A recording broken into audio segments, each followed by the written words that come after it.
Hi, welcome to another Piscari's Insights videos. This week we're talking about should agencies be launching their own podcast or not. Very fortunate that we've got David Bain with us today, who's a podcaster extraordinaire, and he'll be talking about all sorts of things like should you start one, is it right for your brand, and kind of what are the pros and cons.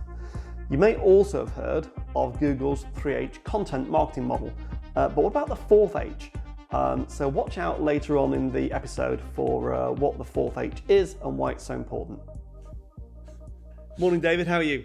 I'm very good, thanks, Mike. How are you doing? Very good. So for people that are watching and listening to this, this is part of the Piscari Insights program, and David's very kindly agreed to join us today to talk about his experience. So David, first of all, your background and kind of who you are.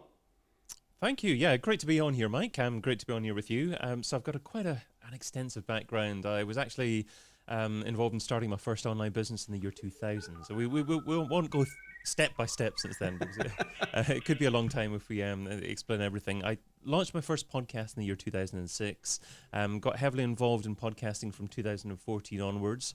So that's my main focus at the moment.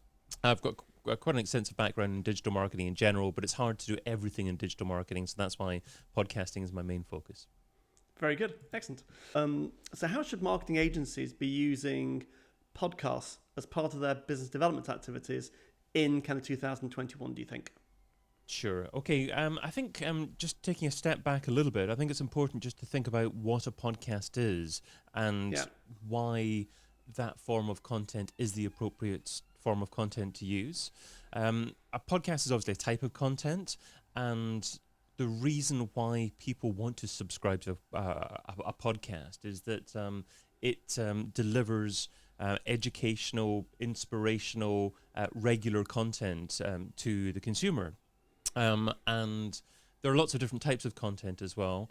I call a podcast hub content as part of the, I say, 4H content marketing model. So let's look into that. What's the 4H marketing model? Marketing model. Exactly.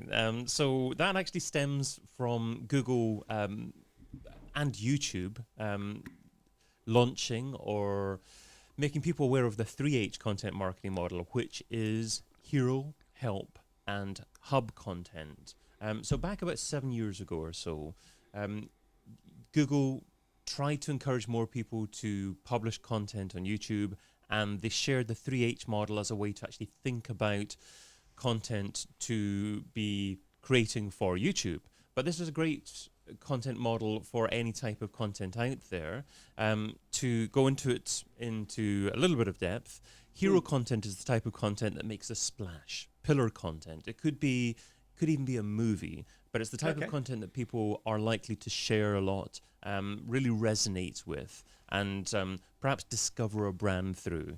So it could even be a 10,000 word blog article as well, but it doesn't have to be any particular type of content, but it's the type of content that's highly likely to get shared. Okay. Help content succinctly addresses specific audience questions. So in relation to a product or service, or the type of challenges that someone has in relating to a type of business. So you can ask people in your existing audience, what are the type of questions that you're likely to look for in relation to our type of business, but you can also look at websites like Answer the Public or even Google Suggest to get a feel for the type of questions that your target audience is likely to want to know the answer to, and those are the type of questions that you should be answering on your website, perhaps in video form, perhaps in text-only form, but that's great type of content to have on your website as well. The next type is hub content. So hub content tends to be episodic content, what I call the 3 E's: educational, entertaining, and episodic. That tends to be traditionally blog content, but it could be YouTube videos, and this is where a podcast fits in. Just before I go into the type of content and whether you should be doing a podcast or not as a marketing agency, the fourth H, as I alluded to here, heart content. Yes. So heart content is the heart of what a business does, the heart of what a business's product or service is, and that is important in terms of conversion rates, and perhaps a sales letter or sales page is heart type content. I mean, I hadn't actually heard of the 4H model before, so I've learned something new. So when you talk about kind of like podcast content for an agency, now that you've explained the kind of model, lots of discussion. I mean, I think that podcasts are, they're the newest thing that's been around for like 15 years. And you've been doing podcasting for how long, David? 15 years, yes. Okay, about 15 years. Podcast really started in the early 2000s. Apple started supporting it in 2004, and I got into podcasting about 2006 or so. So fairly early doors. Yeah. A podcast offers a great opportunity for a brand to stay top of mind when a prospect isn't actively interested in purchasing straight away. So that's why what I think of as being a great podcasting opportunity for a B2B type brand, for an agency. It's a wonderful way just to make sure that hopefully your brand stays top of mind, and that when the customer's ready to purchase, then you're the one they think of. Okay. And what's your view about, so a couple of questions, there's lots of questions actually, but a couple. In terms of the format of the podcast, so there's one person just giving their view, there's a pair of people like us having a discussion, there's guests coming onto your podcast. What would you recommend for an agency? Is there any one size fits all or not? I think there are pros and cons.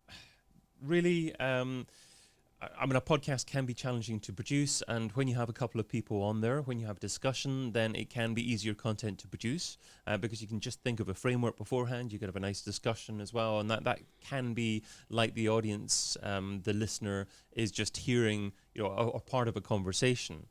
So that's probably the easiest type of content to produce.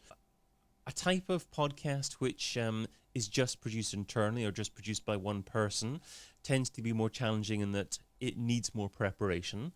So that is more likely to be episodic, to be series-based and really planned out from a content perspective.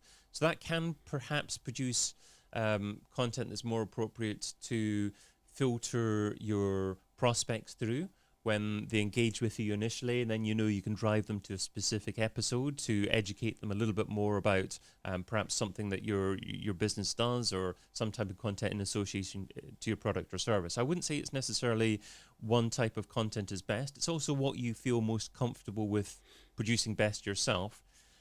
When I say there are pros and cons, one of the pros with being able to produce more episodes is you're more likely to get organic success on different podcast platforms like Apple Podcasts, because their algorithms look to see which episodes have been produced more recently, and they'll look at the number of downloads 24 hours after a podcast episode has been released to see how much that episode should be promoted. So that's one of those important metrics as part of the podcast. So if you're producing discussions, then that can lead to more organic success. If you're looking at a podcast as a means to engage with your existing audience, then perhaps just producing it internally or as a single presenter will deliver what you're looking for. Perfect. And then the last bit on podcast I want to talk about is, what's your view about the kind of, the gestation period between starting your podcast and actually building business? And should it be about business development at all in terms of sales pipeline, or is it more about being a thought leader? What's your kind of view on that? I think it all stems from understanding the type of content that a podcast is, and really understanding that a podcast is hub content. It is in keeping your brand top of mind. So that doesn't mean selling. That means engaging with people and actually giving people a reason to subscribe to you. And you need to simply ask the question, is this the type of content that someone would want to, off their own bat, subscribe to? Or am I actually trying to sell what I do here? If the honest answer is you're trying to sell what you do, podcast is probably not the right medium for the content that you're trying to deliver. If what your intention is to deliver content to keep people engaged, to keep your brand top of mind, with a view to delivering another type of content to sell to them at some point in the future, then a podcast could serve what you're looking to try and do.